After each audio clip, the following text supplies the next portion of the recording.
wira wangu makusena na. Kone wanerapo. Hai next door. Next door. Uyakana undinzwele.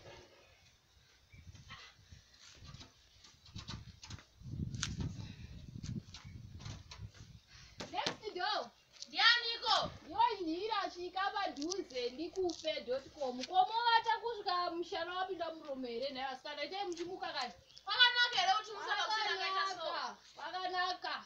Uya wakanyarara ndikupe.com. Ndikandise maski yangu. Nyaya inai.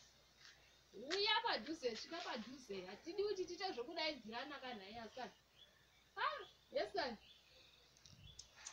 Koinda kuvata kudai kuvata kunga mushana wapinda muromo here naye asikana mulockdown munomu.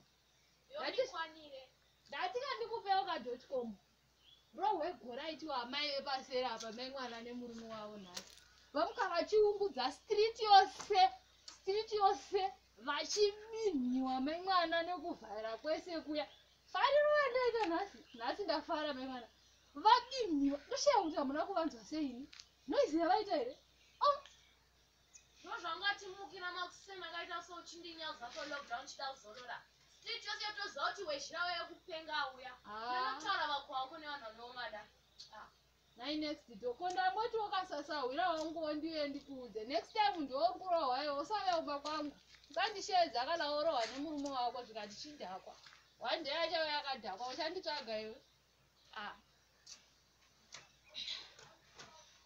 Ndinda zvamunhu mama ndinovata.